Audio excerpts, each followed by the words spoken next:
Good evening and welcome to the Corporation of the Town of Kirkland Lake meeting of council held November 3rd, 2015. We'll start with a moment of silence, please.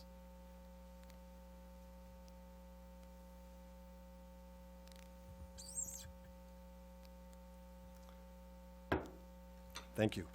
We have the approval of the agenda.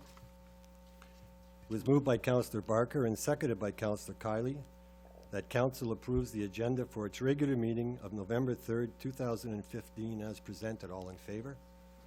Thank you. Is there any declaration of pecuniary interest?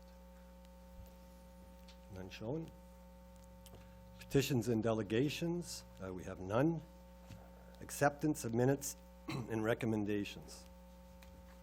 It was moved by Councillor Kiley and seconded by Councillor Barker that council accepts the minutes of the following meetings.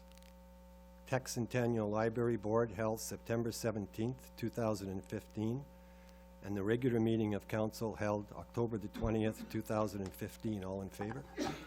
Thank you.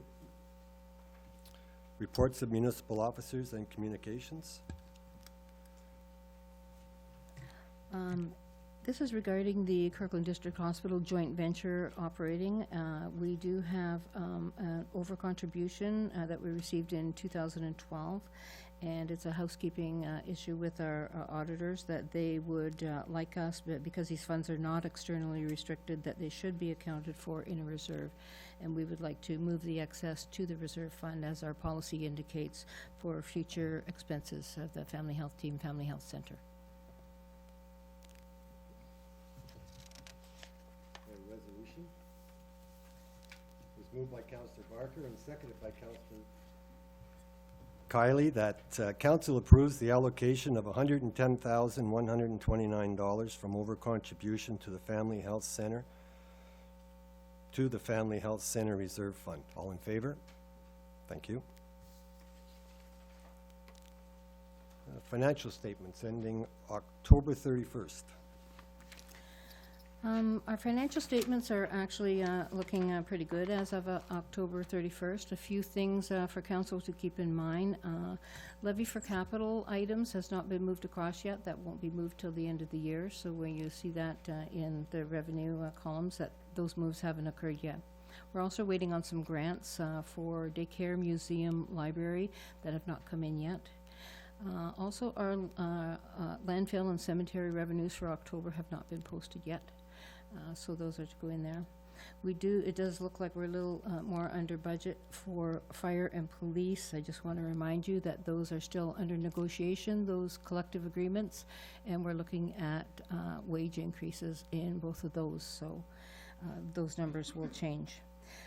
Also in the Tech Pioneer residence loan, if you look, we have already paid because we pay quarterly. However, our budget system budgets it monthly, so we're fully paid up, and by the end of the year that item will be resolved. The same thing with Temiskaming Health Unit. That's fully paid up, but because our budgeting system puts it in monthly, it looks like we're over budget for that. We do expect some supplementary taxes. The new hotel will be receiving a supplemental sometime soon for that. And backtracking to the airport, we have a big fuel order in there, and so that always puts us up ahead until we catch up by the end of the year. So those are really my only remarks for October. We're looking like we're in pretty good financial shape, but we still have November and December to go, and managers need to keep a close eye on those. So far, they've done an excellent job in managing their budgets and have really kept their expenses to a minimum. So if there's any questions? Nancy, I just have one here. And Pat will have one too. The cemetery. It's, I'm going to ask Mark to come up on the microphone and address that. We're live streaming, so we all have to have our mics on. So again, with the cemetery, the revenues haven't been posted for October that show up, so they don't show up in that statement, although we are seeing quite a bit of revenue coming in. I looked at the comparison year to year today, and we were up around 129,000 in revenue. So that is increasing, and we still have November, December revenues to come in. So other than some equipment expenses, I don't see any problems by year end. Okay, thank you. Councillor Kylie. Mark, planning and building, the big difference there, what's, just a quick explanation on that one? With planning and building, we've had secretary leaving, and we've brought on the replacement. There's some cross-training involved with that, so we had some additional wages. Other than that, there would be some legal expenses in there that were brought in for land development issues, as well as land sales. What about sanitation? Again, working with the sanitation budget and the water budget, between the two, there are some movements to make with the contracted services, and again, there was power expenses Yeah. related to that, and other insurances and everything were already all paid up to date. Mark, can you stay, because we're going to get to the water budget in a moment. So we'll move on to the capital budget then. A few things on the capital budget that are still in progress or haven't been completed yet. The MIS server is ordered and just in progress right now. Year 1 of 4 road work plan, we haven't paid for that yet. Wood Street reconstruction, we still haven't fully paid for that. We're submitting invoices. Landfill land acquisition, we're waiting for the M&R approval on that one. It's in their hands. Sodium silicate tank and high lift pump have been done. We just haven't been invoiced yet for those. Down in Parks and Rec, fitness equipment is ordered, and is it in Bonnie? Or no, it hasn't arrived yet, so we haven't been billed for that one yet. It's been purchased. Museum heating is, we're going to be asking to defer that. We're looking to Ontario Heritage Trust to share some of that cost with us. And lift station, roof repairs, swastika, sewage treatment plant repairs, we are possibly deferring those two. Mark, do you want to comment on that one? We've done some temporary repairs to both. We have a funding application in dealing with the Swastika station, so we don't want to, at this point, do a full roof repair. And the lift station, we were going to do that completely with, when we allocated the tender for the Works Department roof as an additional for cost savings.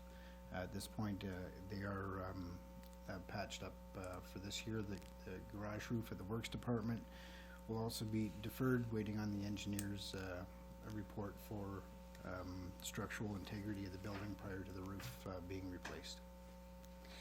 The building demolitions, I think you received a memo from Mark about those, that they're in progress and starting on the 4th.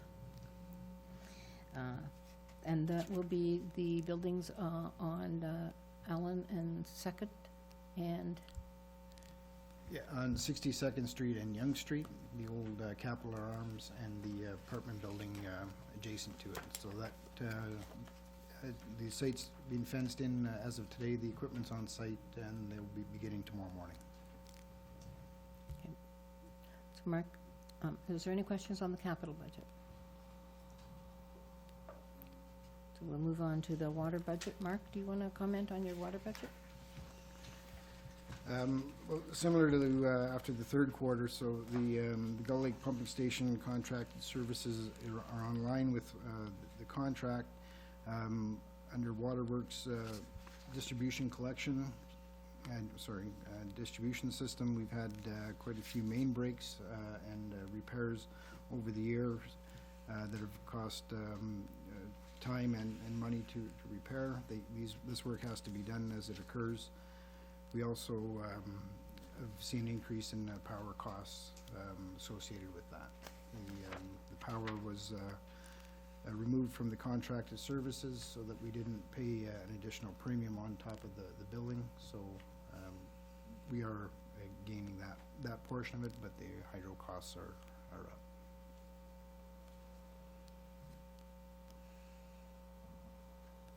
Is there any questions for Mark on the water budget? I know that also that the treasurer and Mark are working on their salaries. Yeah, we'll be working on the salaries distribution between water and sanitation, as well as preparing for the 2016 water budget presentation.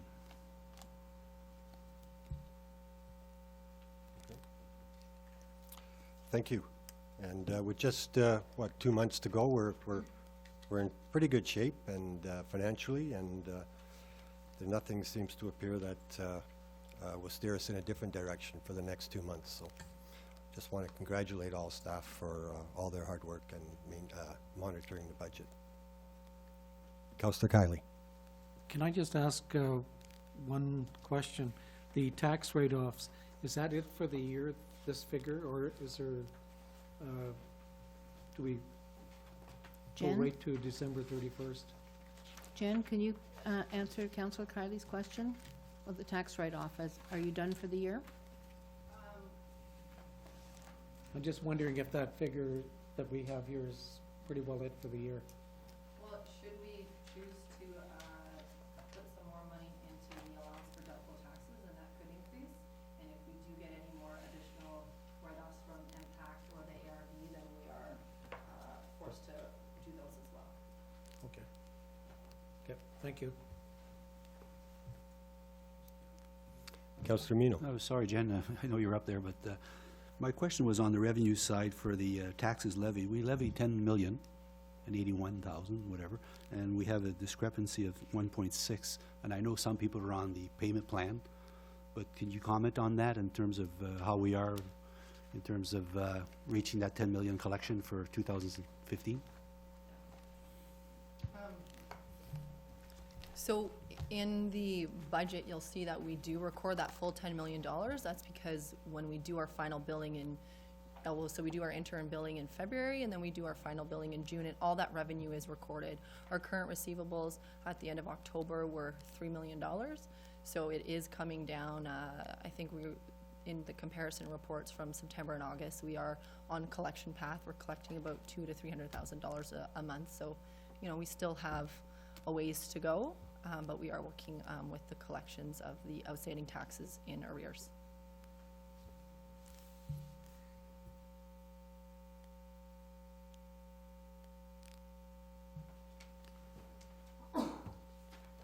Okay, the clerk's going to talk on the resolution for MPAC. So we have a resolution to pass with the situation with MPAC. So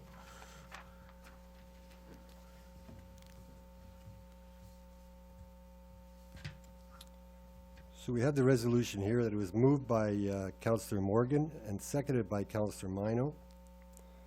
Now therefore, the Council of the Town of Kirkland Lake resolves that the Province of Ontario be called upon to, through its appropriate ministries, hold MPAC accountable for its less than stellar performance in developing the assessment roles of the municipalities that have led to successful assessment appeals to the ARB.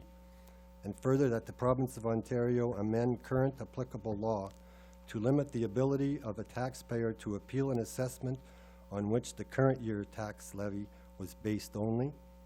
And further, that the Province of Ontario, through MPAC, reimburse fully the municipalities that see any appeal approved by the ARB. All in favor? Thank you. The next resolution we have is in support of Timiskaming Shores and their consideration for four-laning of Highway 11 from North Bay to Cochrane. It was moved by Councillor Mino and seconded by Councillor Morgan. Now therefore, the Council of the Town of Kirkland Lake supports the Council of the City of Timiskaming Shores in petition to the Government of Ontario and the Government of Canada to begin the process of four-laning Highway 11 from North Bay to Cochrane.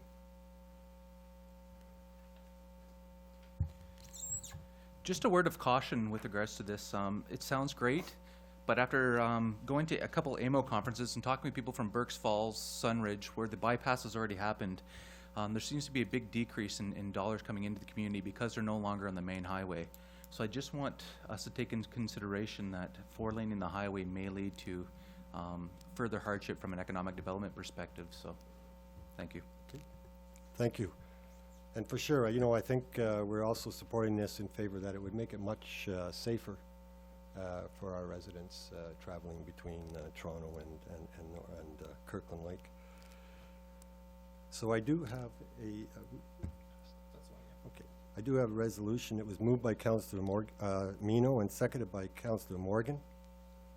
Now therefore, the Council of the Town of Kirkland Lake supports the Council of the City of Temiskaming Shores in petition to the Government of Ontario and the Government of Canada to begin the process of four-laning Highway 11 from North Bay to Cochrane. All in favor?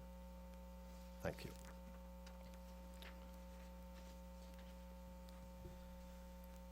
The Temiskaming Diabetes Program would like to proclaim November as Diabetes Awareness Month.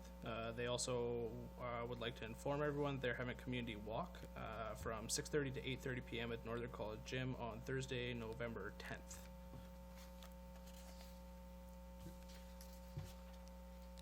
Was moved by Councillor Morgan and seconded by Councillor Mino that Council declares November 2015 as Diabetes Awareness Month in and for the town of Kirkland Lake.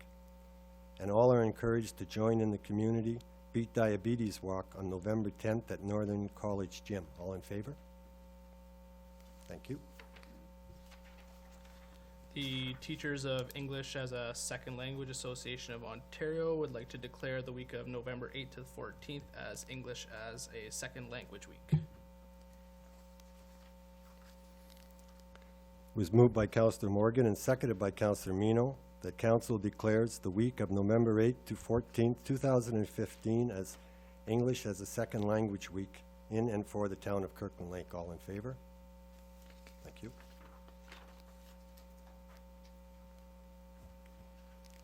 Director of Physical Services, Mark, you're going to come up and speak to the winter operations.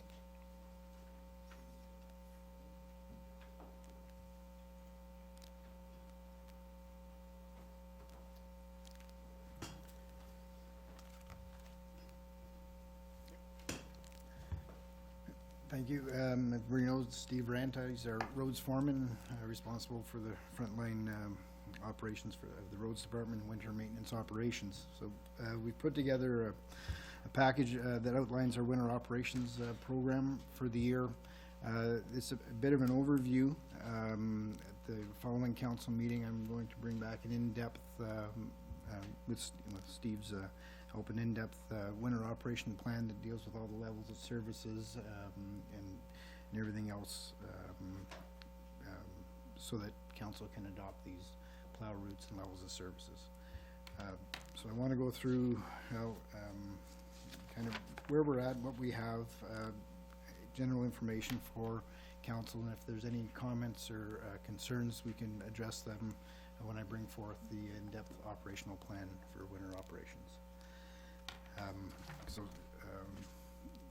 First off, I just want to discuss or let you know that our fleet, what we currently have, this 3 single axle snow plow trucks, 2 loaders, 4-yard bucket and 2.6-yard bucket, also has a snow blade on it when required. We have 2 backhoes that are in good condition for use, 1 motor grader, 2 trackless sidewalk machines with interchangeable snow blowers and plows for them, a single axle sander, a tandem truck with interchangeable sander and dump body, that's the ELP combination truck, and then 1 loader mounted snow blower, that 275 horsepower big blower that we use for clearing snow in downtown and on the streets. That was rebuilt this year through the capital budget and ready for operations. Basically, the goal for winter operations is to allow safe and free flow of traffic during the winter months before and during and after snow events. So when we talk about winter road maintenance operations, it's snow plowing operations, sanding, salting operations, snow removal operations, sidewalk clearing operations, and scarifying. As far as minimum maintenance standards, the town of Kirkland Lake has adopted our minimum standard as 5 centimeters and falling that trigger a snow event and a response to those snow events. The foreman and the sub-foreman monitor the weather daily, 3 times a day, through the internet, as well as NavCan has a website for Steve to look at. And then after hours, they monitor the weather in the evenings, and if when snow is at 5 centimeters and falling, then Stephen or the sub-foreman, whoever's on call, would at that point call out the crew as required for snow clearing activities, responding to the event. It could also be for just sanding and salting operations if it's just slippery events, or if there's OPP call for sanding, salting, then Steve or the foreman would mobilize that crew. Challenge they have during with continued snow falling during plowing operations, as people get up and now with the mines, everybody's getting up a bit earlier. There's more movement. Snow does get packed. During those events, the plows don't have down pressure on their blades, so they do leave a bit of snow on the ground that eventually packs to the point where we implement the scarifying activities. As far as the government road, we do plow that with the grader, so that we try to keep that down with plowing with the grader, scarifying with the grader, as well as de-icing with salt, sand, and salt to keep the main drag or government road as clear as possible. The routes have been established since '74 for plowing. Remain relatively the same. They work well. There's minor modifications as different streets get added or reconstructed that require any modifications to the plow routes. The 3 plow trucks are assigned to routes. The grader, again, does government road, airport road, some parking lots. Loaders, they plow mainly the dead-end streets, the laneways, some small streets, parking lots, and some sidewalks. The trackless machine is basically dedicated to the sidewalk clearing and salting and sanding operations. And it has a defined route that's been approved by council as well. So you'll see some plow routes. We will be mapping all the routes with GPS this year, so we'll have a better plow routes to show you within the plan for next year that are board defined. Some of the concerns that happen in plowing activities is parking. People continue to park on the street overnight in contravention of bylaw 08026, winter parking restrictions that come into effect that have started now November 1st. So no parking on the streets from 12 midnight to 7 a.m. To facilitate snow clearing activities, plowing and clearing. Another issue that's we deal with again is excessive snow pushed onto the roadway from private property. There is a bylaw that restricts that, 08089. It's the bylaw that prohibits depositing of snow on highways within the town of Kirkland Lake. We realize at some point that people clearing their driveways, it will be on the roadway, but we deal with excessive ones. At that point, the bylaw enforcement officer would issue warnings and try to deal with the issue so that public safety and safe travel is maintained. Sanding and salting operations. Sand salt mixture varies year to year due to the weather patterns, freezing, thawing cycles. Last year, 3,200 tons of sand salt mix and 150 tons of pure salt were used through the winter season. We currently tendered out and have on site now 3,500 tons of sand salt mix ready for this winter season. We do have an additional unmixed sand pile, available if we, use all that quantity. We wouldn't be stuck, we just order more sand and mix towards the end of the year to go. But typically, there's a little bit left, and because we store our sand salt outside, it's not beneficial to overbuy, because it will wash and, have to be remixed the following year, so. So salt's primarily used for ice removal and to break the bond of the ice layer beneath the snow. The sand salt mixture is used on roadways that become too slippery to drive safely on, or when we expect them to reach those conditions. Sometimes, again, you'll see salting before we go plowing, or during some winter while it's snowing. It's considered anti-icing, so that salt forms a brine and a layer on the roadway that stops the ice from actually bonding to the asphalt, so when the plows come around, it takes off more of it and doesn't allow it to pack as well. This is typically used on government road while snow is falling for ease of plowing the following night. We have defined salting routes again, that depending on what's required, to the discretion of the foreman, they would identify which areas are to be salted, sanded. The OPP again do monitor the streets at night and will notify the foreman or sub-foreman, whoever's on call, as far as what salting or sanding would be required for safety. Government sidewalks, again, it's the trackless machine that does this work, as well as the street sweeper. Government road and residential areas routes were established by council. The trackless machines have a plow blade or blower depending on the accumulation, and it has a sander attachment at the back, so it does clear snow and sand at the same time. The trackless operator machine encounter problems at times when people are parking, blocking across the sidewalks that are designated to be cleared throughout the winter. As the winter goes on, that becomes one tunnel, so they're backing up and quite a ways at some point. So again, we deal with the bylaw enforcement officer for those situations. The street sweeper position is a labor position that's assigned to the downtown core that shovels snow, sands the sidewalks, and keeps the stairs, accessible parking open between snow poles in the downtown area, as well as the town hall stairs. The trackless route is there for your viewing. Snow removal operations, the downtown core is the major traffic routes are given priority for snow removal. It's its main thoroughfare.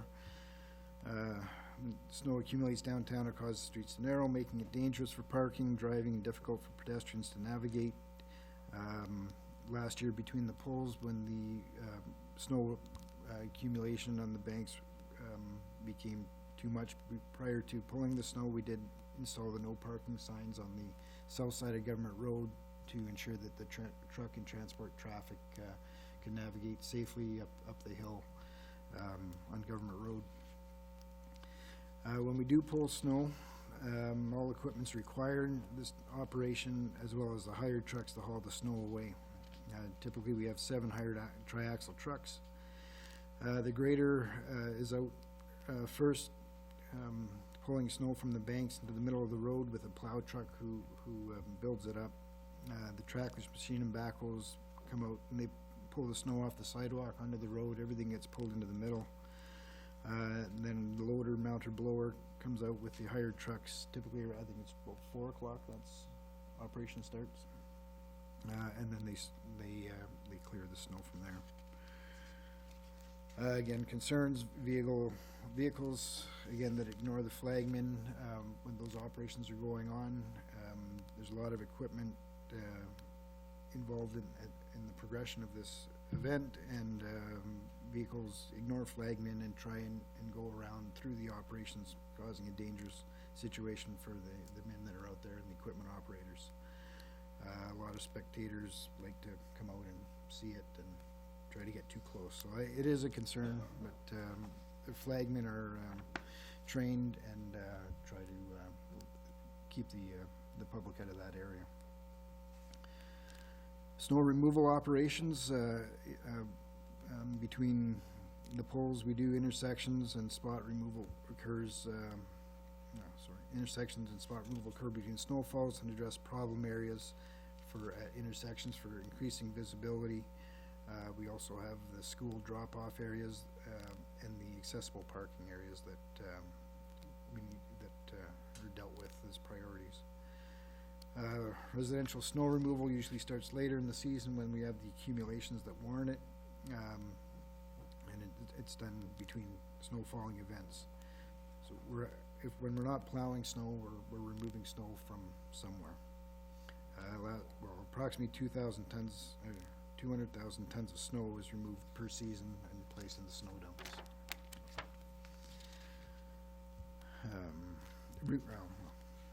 Removal of the snow, well, it's required because of excess, but it also removes the sand that's being deposited in the snow, so the sweeper doesn't have to deal with that as well, and alleviates potential flooding in the spring as well. So we do remove snow right up to the end of the season to eliminate flooding and sand cleanup.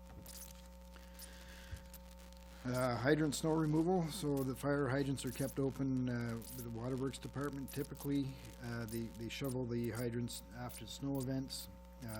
When the roads department are pulling snow in residential areas, they will clear around the hydrants as well. Depending on the year and excessive snow, at times we've had to hire trucks and loaders specifically just to clear hydrants to make sure for public safety. There are concerns, again, with people placing snow around the hydrants that put the community at risk in the event of a fire emergency and costs the taxpayer additional dollars for removal. It is dealt with under bylaw 08089, placement of snow. Nobody's to place snow within 1 meter of a fire hydrant. Snow dump operations, we have snow dumps located on Goodfish Road, Archer Drive. There's a need to maintain them as snow is dumped. It needs to be pushed back to make sure there's room throughout the year to deposit our snow. Contractors also use the snow dumps, and we ask that they push the snow that they're paid to haul there so that it doesn't cost the town to push what they're using. Scarifying operations, it's necessary when packed snow is accumulated causing ruts and potholes.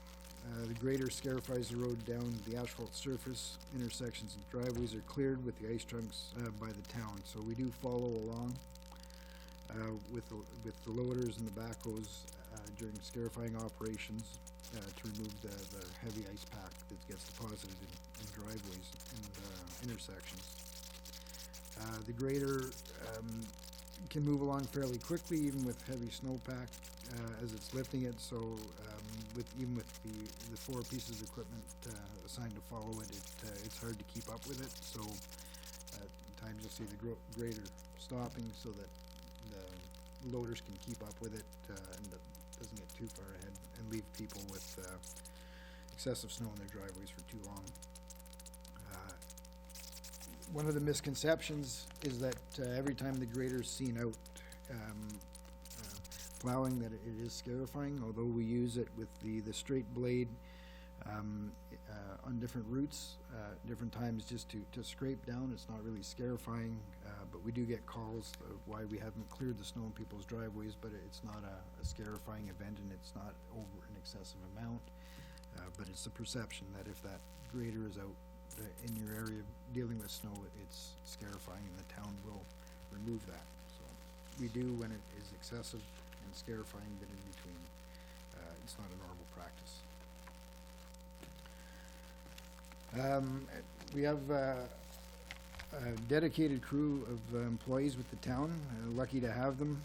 Every one of them play an important role, from the laborers, the flagmen, to the heavy equipment operators, dump truck, plow operators, and they're all there dedicated to ensure public safety. They work day and night tirelessly, long hours, days and several days in a row, depending on the winter events. So I want to commend them for their work and their dedication to keeping the roads safe in the wintertime. So that's the end of my presentation here. If there's any questions, council, or concerns for this, as far as what I've presented today, and again, an in-depth operational plan we presented for council's adoption. Councillor Morgan. Thanks very much, Mark. There's no question that the town of Kirkland Lake has an exceptional record for snow removal. You know, I found that out when I went away to university in Sudbury. I mean, all people really need to do is go to another municipality and compare. I mean, sure, we have days when things don't go as planned or, you know, for whatever reason, but by and large, I think Kirkland Lake does an exceptional job. My only comment, and I think you probably knew I was going to say this, Mark, is that I think we still need to work to find a better solution for what we use for plow trucks. Yes, they do a good job of plowing snow, but for just about everything else that we use them for, they're woefully inadequate. You know, when we hire trucks and they haul about 4 times the amount of material that our own trucks haul, you know, I think we've got to find a solution that works a little bit better. So I just want to put that out there far in advance of the next plow truck that we buy, instead of waiting till the last minute. I know we've tried, and we've tried a couple of different things over the years to help bridge that gap that I keep harping about. But anyways, I'm fully prepared to help in any way that I can to try and find a solution. But I think this is one of those instances where we have to spend a few extra dollars to get something that's more efficient. And so I'll just leave it at that. Thank you.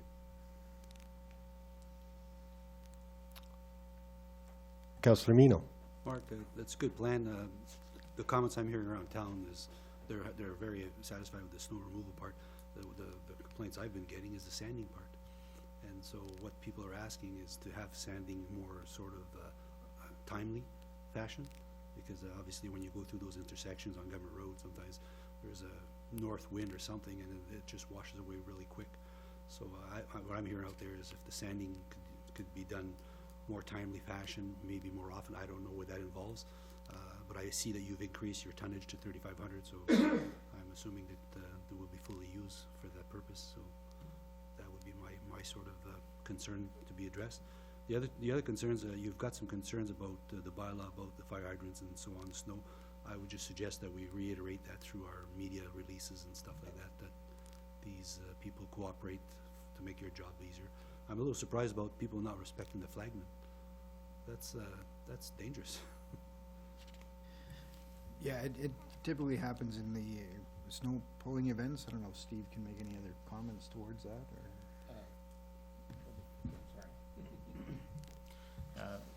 We experience it pretty much every time we go out on a pull.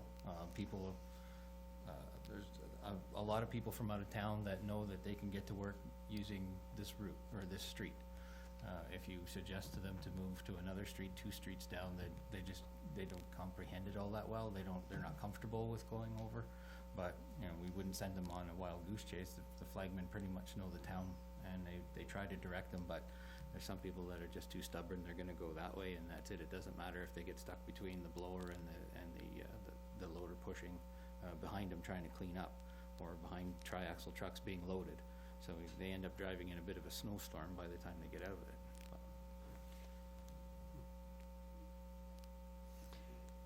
Councillor Shamyard. Yeah, I would say the same thing as Todd said. We're lucky. We have the winter roads here are awesome. You guys did do such a good job.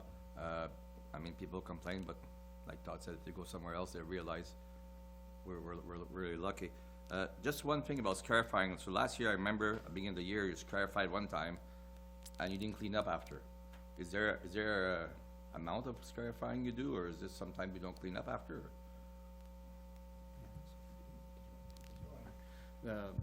The minimum maintenance standard for scarifying is 5 centimeters. So if there's 5 centimeters of buildup, that's when we should be scarifying. If there's less than 5 centimeters of buildup, I will send the grader out to cut the road down, cause it's getting rutted. Okay. So, what I find that if it's less than 5 centimeters, the chunks aren't that big, it's smaller, it's no more than what a plow truck would leave behind. And sometimes I'm right, sometimes it lets go, and we get a few complaints, but we address those on a case-by-case basis. Okay. If a person expresses concern that, you know, I can't get out of my driveway, I'm elderly or whatever, we will look after those people. You know, I'll go by and I'll look at them, and if we can do something for them, we absolutely will. That's Okay. like, and the other thing that, if I could, that if it involves an ambulance or essential services, if there's anything that needs to be done, we respond immediately. Yeah, I know, yeah. The two things, Steve. We had a letter from a citizen about the corner of, I think it was Taylor and Duncan, eh? Oh, was it Burbank? Yeah. Anyway, just make sure we check that out this year. I mean, Mark knows, but I don't know if you're here. And the other one, sometimes I see that some plow that I find dangerous is the one coming down the hill going to Chapious, like across the old funeral home, that hill, and it's not always clean. And I find that place is a bit dangerous because cars are coming down the hill and they lose control, and people are walking in the street, and it's a bit of a mess there. Maybe just pay attention a bit more. Well, Tom would know more. You probably walk there. Well, I don't know if he walked, but he goes by there more often. Yeah, I find that place a bit dangerous. But beside that, Okay, thank you. Mark, are you going to stay up? Now, Mark's going to speak on the update on the appeal of Gautier Township rezoning bylaw.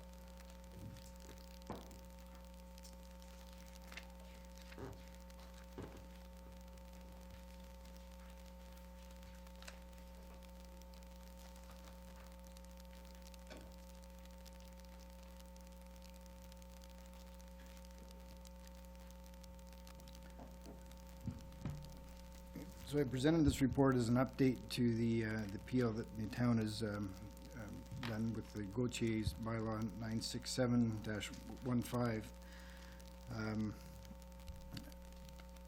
Mr. Godmer submitted an application to have his property in Gautier Township rezoned from waterfront recreational to recreational commercial for the purpose of constructing 25-unit campsite. The Township of Gautier at that point did approve the rezoning application, regardless of the town's concerns that were sent to them with respect to the water quality in Victoria Lake, as it is within the township water protection area that for town's source water. Under council's direction, the staff submitted an appeal to the Ontario Municipal Board to look at, make sure things were done properly. The town was consulted, and we were able to deal with the township protecting the protection of the watershed. In early October, the town received notice that the applicant, Mr. Godmer, had filed a motion to dismiss the appeal submitted by the town, as well as two other residents of that lake. Board scheduled the hearing October 27th, 2015. We did retain Paul Pedersen, a planning lawyer, to deal with the town planner and preparing the affidavit and responding to the appeal. So at the hearing, the chair of the Ontario Municipal Board decided that the town of Kirkland Lake does have grounds for the appeal, and as a result requested that the Township of Gautier repeal their notice of motion to dismiss, at which time they did, and they looked at pre-trial at that point to look setting dates for the Ontario Municipal Board hearing. At that point, there was some discussion about between now and then working with the Township of Gautier to resolve the issues. We feel confident that it's possible to resolve these issues in the matter without proceeding to a full board hearing. We'd like to work with them to introduce restrictions in the bylaw, possibly introducing site plan control, and dealing with a hydrogeologist that can prove that there'd be no effect on the water quality of Victoria Lake, dealing with the boundaries of the area to be rezoned, limiting it only to the campground, and solely uses, for that purpose, for the campsite. At that point, if we can come to conclusion on these, then we, would withdraw our appeal. At that point, there are two other people that are appealing that, on land use compatibility, and they would be, up to their discretion what they would do at that point. But the town, if we can resolve our issues, we could withdraw that appeal. So my direction or recommendation, to council is to work with Gautier and come up with something that works for the town, as well as with the Temiskaming Health Unit. Under the Township of Tech Act, we have a joint responsibility for that protection area. So, options, again, negotiate with the Township of Gautier, or proceed to a full board hearing, or withdraw the appeal altogether. So, are there any questions or direction? Yes, Councillor Roman. I'd certainly agree with you that we'd be able to negotiate with Gautier to resolve this issue. My concern would be the next one that comes along. And so, in these negotiations with Gautier, are you proposing on addressing that somehow there's a protocol put in place that they're resolved in the same fashion? Short answer, yes. So we're looking at, what they have in their official plan, if they would amend it to deal with this area that's in the protected area, site plan control agreements for those areas, for any future development within the combined watershed area. Working again with the health unit and identifying further what is required within a hydrogeological study, so that we know everybody's on the same page, and when one is submitted, what information is actually required within that to proceed. The health unit at this point only deals with the septic systems and the hydro-G based on those parameters, but there's also surface water runoff and other issues that haven't been dealt with yet on that, as well as the ongoing monitoring of those systems and the groundwater, and we want to potentially have all that outlined, which could lead to the bylaw presented to council to pass for control of the watershed as well. Councillor Kiley. I agree, Mark. Option one, proceed to negotiate with the Township of Gautier. I did happen to run into one of the members of council out there, and they were very concerned. I think it was kind of a lack of knowledge and expertise on their part that it even went this far to begin with, and they're certainly they want to work with us on getting this straightened out. And I agree what Jim was saying as well, that we need to get the proper protocols in place, so when the situation comes up again, it can be, problem can be eliminated right off the bat. Yeah, that's the intent. Councillor Mino. Mark, the hydrogeologist study, is that done according to Mr. Godmere's property or according to the whole lake? At this point, it's a requirement. Sorry. At this point, it's a requirement by the health unit per application per property and development on that lake. It's not. It's the hydro-G for the applicant wouldn't be for the whole lake. It would be for their subject property. So that study is not transferable in terms of its content for knowledge for future development, or it has to be redone again if something On another site, yeah, because every site has its own individual soil characteristics and any other potential differences for groundwater. And that hydrogeologist study is proof, scientific proof, that everything could go ahead? Because I see there's two other opponents here. So they'll Yeah, have to well, abide by that. Sorry, they're, yeah, and they're Their appeal is based more on land use compatibility with the surrounding land use, not so much with the hydrogeological studies. Yeah, so, but the study itself would confirm that to any abutting neighbors of, because I believe there's 8 or 9 residences out there or something? Yeah, so the purpose of it is to ensure that whatever systems are put in place won't have any impact on the water quality Right. from that property. Okay, thank you. Counselor Shamiot. Mark, I saw the way it's, the zone is described there, but, like, is there a limit from the lake that we go back, or is it like 200 meter, 300 meter, like?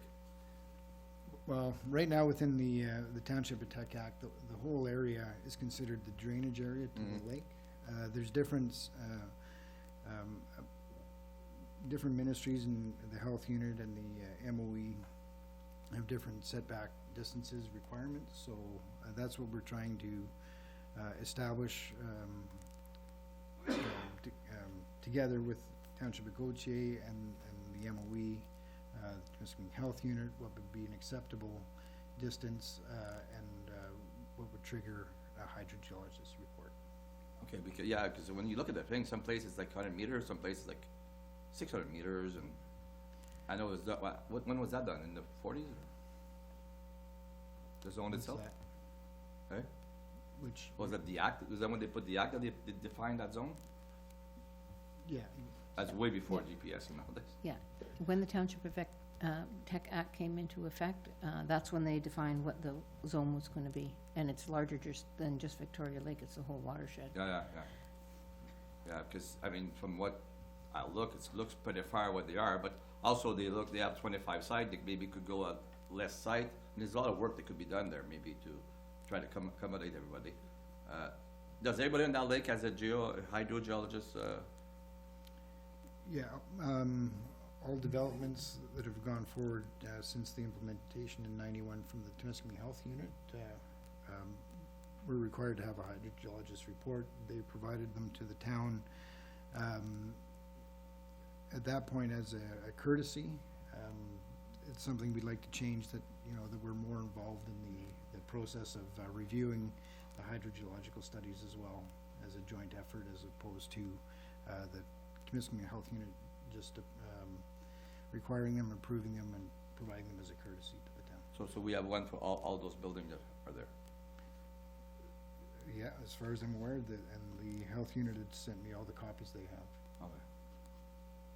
And I like, you should, try, I like number one, work for Township, Gautier, and try to figure out something to do.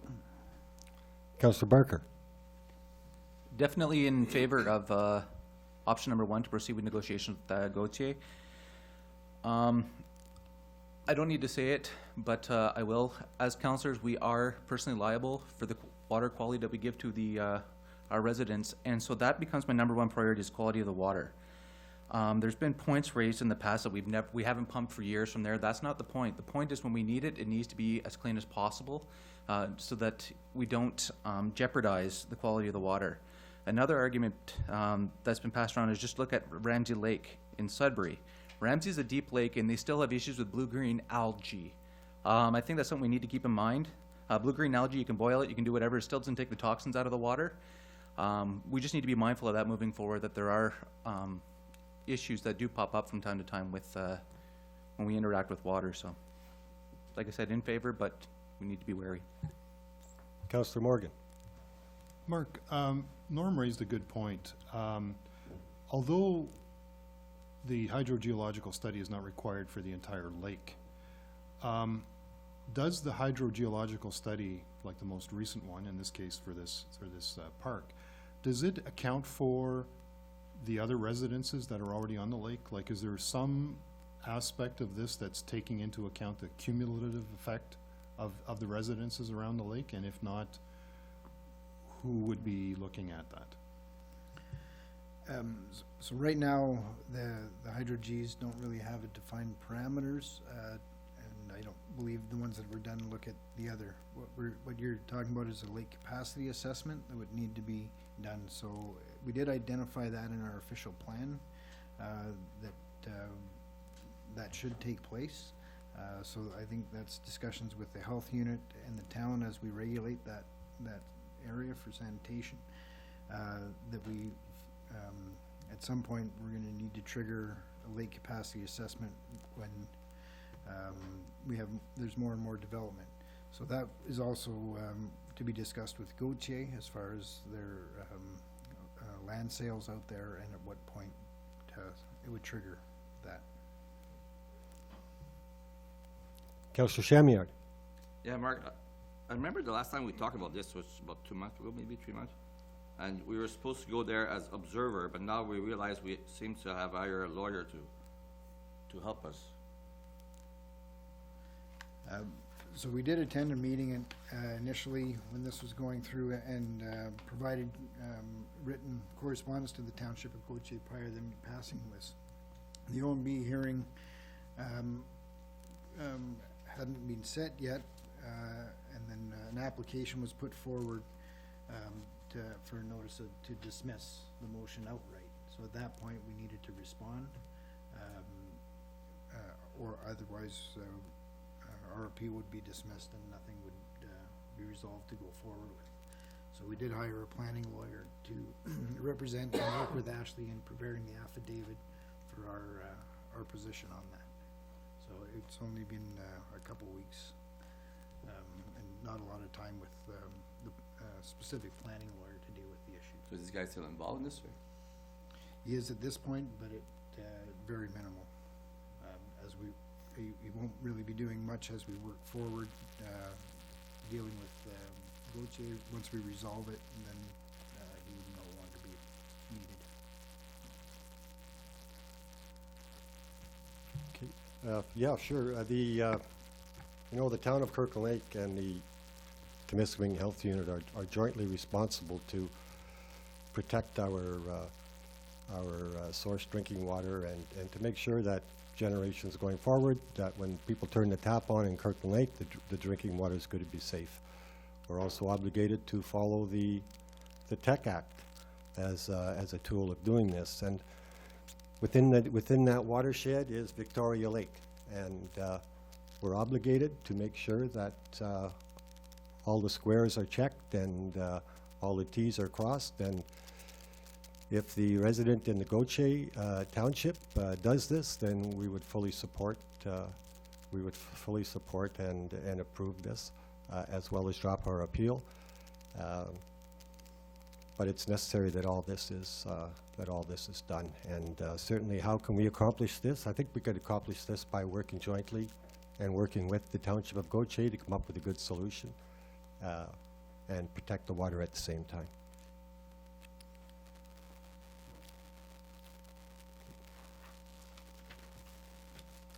So I have a resolution. It was moved by Councillor Mino and seconded by Councillor Morgan that council directs staff to work with Township of Gautier to come up with an amicable agreement regarding zoning bylaw 967-15 as presented in the report by the Director of Physical Services. All in favor? Thank you.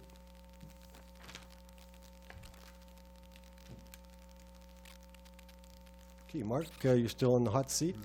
Item C. So this is an update on the request for proposal that was out and closed for the waste management contract. This closed on October 16th. The waste collection, recycling and waste and disposal contracts come to a conclusion March 31st, 2016. We did, when we went out for our RFP rather than tender, and separated different options for contractors to bid on, either the full contract or broken down to landfill operations, waste disposal, collection, curbside recycling and garbage, as well as the potential of putting up a recycling depot and leasing back to the town over the term of the contract of 10 years. So we did have several proponents put in bids. They are, again, it is a request for proposal, so we have to identify, it's not always the lowest bid. We have to evaluate what's involved in those bids and what level of services they're providing. So at this point, we're, with the submissions, we're still reviewing them. There's opportunities for the town to look at different ways for cost efficiencies, as far as improved waste management system, the current level of services compared to the proposed levels of services and current levels, current level of services. i.e. collection frequencies, methods of collection, residential, multi-res, commercial, and again, potential cost savings and then establishing a depot. So we are looking at all options at this point. I don't have a recommendation for you today, but I just wanted to bring the bids that came in and that we have to evaluate whether contracted or town-operated services or a combination of both to look at the best value and best level of service going forward.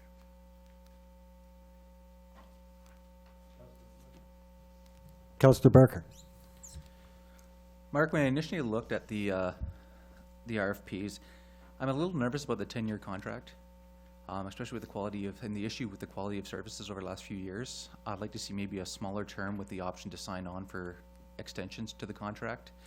And the other thing is just from a forward-thinking perspective, looking at waste management, there's been a lot of changes in technology moving forward and how to capitalize and turn waste management into revenue opportunities. I'm just wondering, moving forward with this RFP, does that take that into consideration, that there might be other ways to generate revenue with the waste, and does this RFP meet those needs? Well, we looked at different options for revenue generating opportunities through the recycling portion and waste diversion. We've done a lot of waste diversion already with scrap metals, tires, waste electronics, household hazardous waste events. And as these initiatives come up or get funded, we need to be cognizant that if we're tied into a contract for running a depot, that we may not be able to respond to those and have the ability to access those funds without ending up paying more to the contractor to do a different service. As far as our landfill for the town of Kirkland Lake and the volume that it takes in on a year-to-year basis, and Mike may talk about it a bit later, it's hard to have that product available to do some of these initiatives, although we can look at it. The 10-year term of the contract was put forward as if a new contractor coming in to purchase and lease equipment over a period of time, a shorter contract is going to result in us paying more for them to have that equipment. It gives them the opportunity to buy that out over a longer period of time and pass those savings on to the town. So there's different options. We're still working on it. We will keep those issues in mind for revenue generation, alternative use of waste and recyclable materials, and then the length of the contract. I still believe a 10-year term broken down properly will meet the town's needs. But there'll be another presentation and recommendation coming. Perfect. Thanks, Mark. Okay, thank you for the update, Mark. Oh, yes, Councillor Shamiard. Mark, I don't know if some people didn't understand, but there's so many big difference in numbers. Are some for 1 year and some for 10 years, or? No, Like how could be one 13,000 and the one is 13 million? And there's quite a few like that there. well, if they're identified as one, I'm not sure which one you're looking at. The last column. The last column, McLean is 13,000 and then the other two are 13 million and 3 million. And it's the same thing for option number 3, 6,500,000. But it says year 1, so is it 500,000 a year? Well, for yeah, 10 so years? option A and option B, we're looking at operations and building. Yeah. But if you look at the same column, even like option 5A, 26,254,000. Mike, do you have any comment on? I mean, all those numbers are, oh, sorry, Mike. Like, some might be a 1 year thing, or every year, or I don't know. Right? Well, it's 10 times difference. Almost every column. There is one number in error. Mike, could I ask you to come up and sit, make yourself comfortable, and turn the mic on, please? Looks like my mic's on. No. Oh, okay. There is one number in error, and you're referencing it to, it. The one that shows for 13,926 is actually 1,392,600. The variables that you see are basically proposed alternatives that are being looked at and considered by each individual. They all had the beginning point with respects to the RFP giving a general guide as to what we'd be looking for in a certain process. They came up with their own collective thoughts, and within their RFPs, they wrote out reports as to how they'd like to implement it, their envisionment. They were aware under the evaluation process that the prices would be looked at and evaluated as best value. So in certain cases, like you see in, I think it's column number 3, or option number 3, second item down, year 1. Even though it was a 10-year contract, they introduced a initial starting year price with a cost of living adjustment from year to year to be proposed and negotiated. So basically, everybody's tried to meet the expectations of the RFP itself, but how they did that, it definitely reflected in their prices on different options. So Mike, just, if we say that column, the 6 million would be for 10 year. Yes, So divided over 10 years would be about 600,000 a year. right. Okay. So they must be the same thing at different places. But in the condition set out by the second and third pricing Yeah, options, they reflected theirs on a year 1 price. Okay, yeah, Okay. now I understand. Councillor Kylie? Mike, the option 5A, that's with the town building the recycling depot and transfer station? Actually, it would be them proposing to build a It's transfer 26 station million. depot, yes. But again, it's what they would envision as what the transfer station and depot would look like, and what type of options they want to include in it. Okay. Councillor The Shamier? same question again, Mike. And I'm trying to protect us and them too, because if they come out with a bid that makes no sense, it's not good for them. So, for example, the option 5B, so that's 1.3 million, you said. So that would be per year. Okay, yeah, it's actually, the contract for that portion, 5B, is for the operation of the recycling facility for the course of a 10-year period. And his bid on that one there, as I pointed out, would be 1,392,600 per year. Per year, okay. And the other one, which is 13 million, that would be over the 10 year. Yeah, okay. Yeah, that should have maybe, should have been in there somewhere so we know it. And that's a combined option pricing for that one for 13. It also includes option number 1, option number 2, option number 5A, and 5B. Okay, so it'd be the whole thing. Right. Councillor Mino? On that subject that Councillor Shamier is talking about, so presently, right now, under the present format of our waste management, collection and all that, I think we're at, what, 1.6 million, right, Mark? That's what our annual costs, or budgeted costs for 2015. Our budgeted cost right now for the 2 contracts is $637,000 a year. So that's not all inclusive, that's not the landfill maintenance and all that either. Landfill works out at $227,000, collection is $256,000, and recycling is $153,000. And that's all our waste management budget? all inclusive? No, that doesn't include the internal staff costs for the tipping, attendance, and administration and that. Okay, so, It's about 800,000, so it's costing the town right now $800,000 roughly roughly speaking. to administer this whole aspect of waste management. And we're looking at something here that's 1.3. Right. Okay.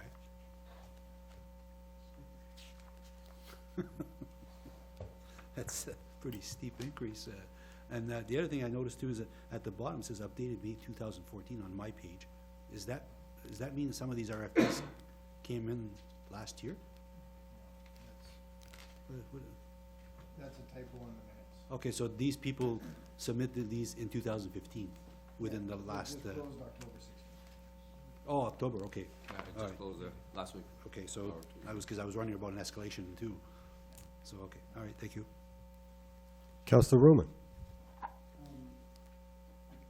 In your report, you're also saying that we're going to be looking at a municipally run program. Are we looking at all these options as well, being municipally run?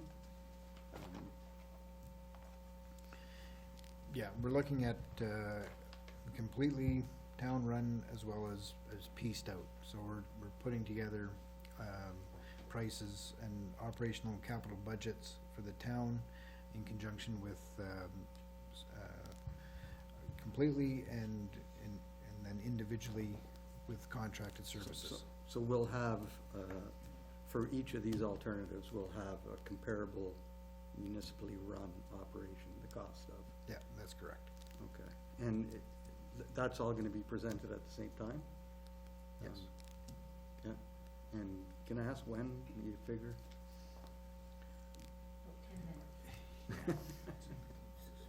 We have an in-camera session coming to look at for direction. Okay. Next. Okay, thank you for the update. Sorry, Mike, to make you walk all the way here. Okay, we have notices, motions.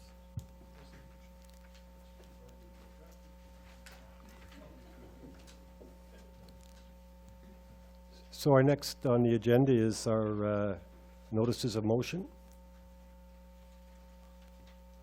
I see none.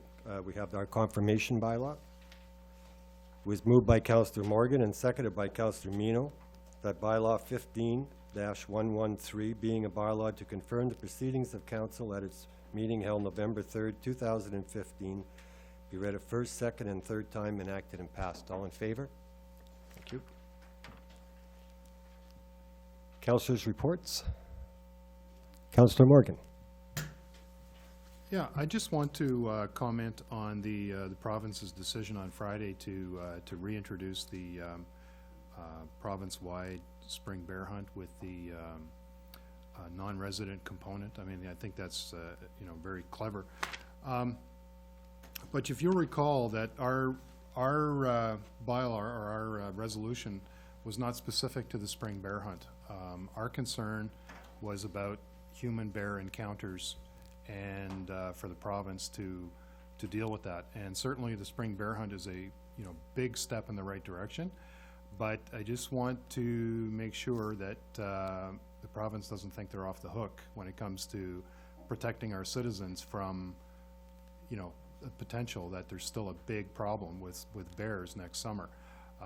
So if it means that there's going to have to be some stopgap culling of the bear herd or whatever, that still may need to be done. We can't just assume that everything is going to be hunky-dory next summer. So hats off to the province. Excellent decision on their part. I'm really grateful that what is that, 16 years after it was canceled, that they're bringing it back, at least on a trial basis. But that does not completely answer our resolution, and I just want the public to know that. So we're definitely going to be still keeping an eye on what happens next summer. Thank you. Certainly, the bringing back the spring bear hunt isn't going to solve the problem entirely. It's a step towards solving it. But really, one bear in our community is too much, isn't it? You know, it puts people at risk. So as we go on, we'll continue to lobby and get our point out that there is an issue with bears. And it's certainly not just in our community.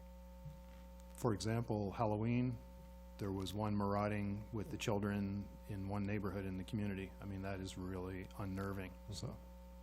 Sure is. Okay, Councillor Kiley. Yes, just like to mention that Councillor Barker and myself met with the CAO Nancy and the directors yesterday and reviewed 2016 budget direction. I think we had a good, meaningful discussion, and this year I'm quite happy to see that we're out, got a quick start. Last year was a little late getting out of the gate due to new council and timing and wise, but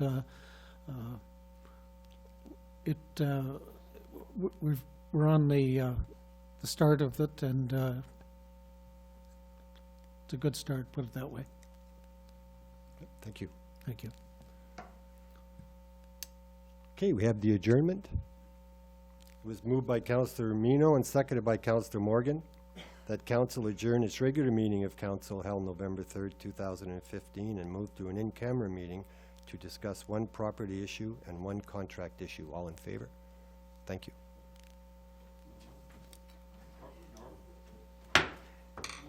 These are done.